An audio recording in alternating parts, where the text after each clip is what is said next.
StrongSport, we have you two guys and you two guys, so it's 4. All right. I'll explain StrongSport first, what it is, the concept of StrongSport, and then it's basically just learning how to jerk and clean heavy. That's really the set. So the idea was to come up with something that was, I don't want to say a compromise because it's a great event, competition in and of itself, but 4 minutes, right?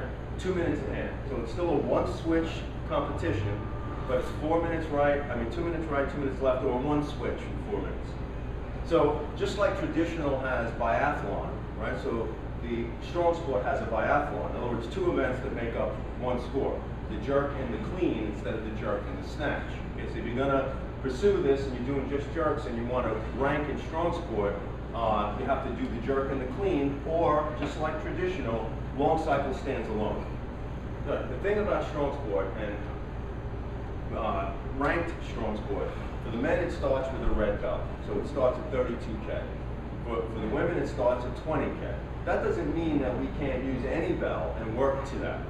The rank number for a jerk set and a clean set is 12. In other words, if you get up there, Meredith, and you could do 20K, 2 minutes a hand, 24 reps on each side, and clean the same thing, your StrongSport rank is S20. You'd have an official ranking. So we found that people love the StrongSport. Number one, it's easy to watch. It's a lot easier to watch a 4-minute set than a 10-minute set. And it doesn't take quite as much a commitment of time to get in on the ground level. All right. So with all that said, just one brief thing. Long cycle, the pace that we're looking for a long cycle in order to rank is 8 a minute. So long cycle stands alone. It's a 4-minute set, 2 minutes a hand, 8 a minute. And our competition is going to be long cycle StrongSport. Okay, a little bit. I don't want to say easier because the set is hard, but at least you don't have to do 2 sets, and the pace is 8 a minute. Right, so the things that we have to do, we have to address, is everybody here knows how to clean, knows how to jerk. So there's no real mystery on any of this.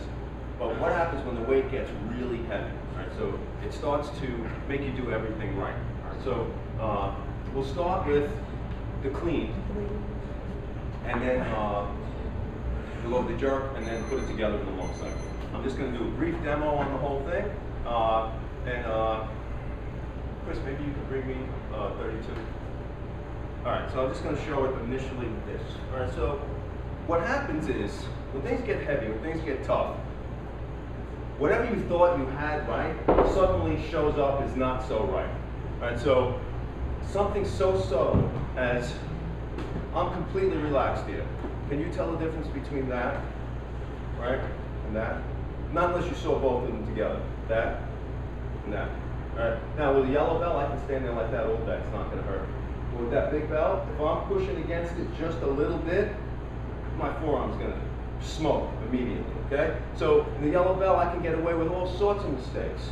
So the relaxed wrist becomes really important in StrongSport to really not curl against that bell. All right. To settle into the bell. I'm going to start with the clean. Now, one of the things a lot of people here do is toss the clean way out. Right? Now, with the yellow belt, no problem. Toss it way out. Now, with this belt, I wouldn't even dream about tossing it out there like that. I have to drop.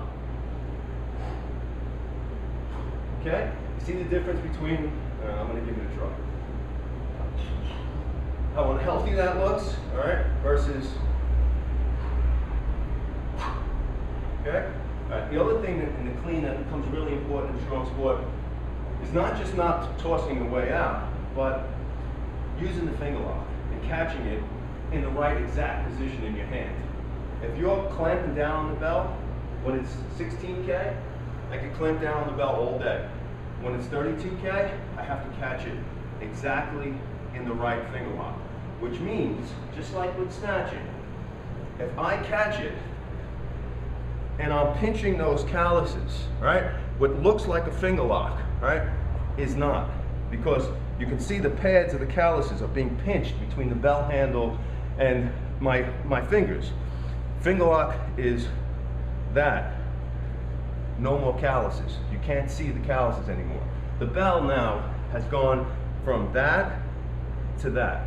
okay? So that's all the difference in the world in hand stress. So when I drop that bell, I have to try to trust and let it go further down my palm before I make the lock, okay? So with this bell,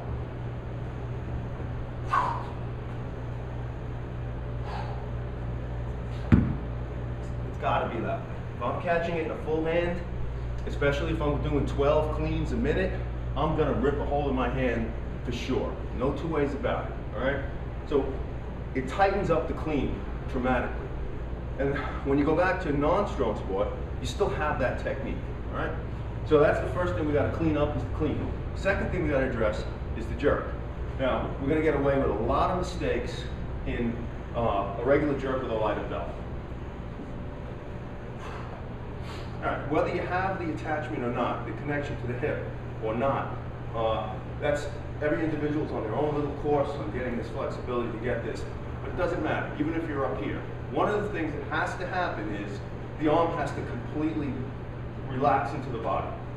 If that's not happening, if I'm doing that at all, I can't do that with 32K.